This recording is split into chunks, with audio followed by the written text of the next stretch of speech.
Alright guys, we're here in the 2017 Shadow Black, or whatever it's called, the Black Focus RS.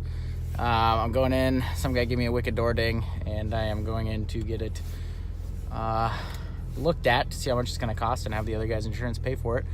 Because I was actually sitting in the car with my wife when he threw his door into the side of my RS right after all my recall shenanigans. So one thing after the next, but here we go. I'll let you know how much it costs.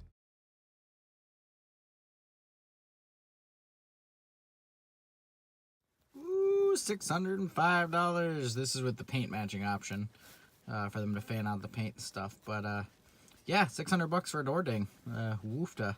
Glad his insurance is covering it.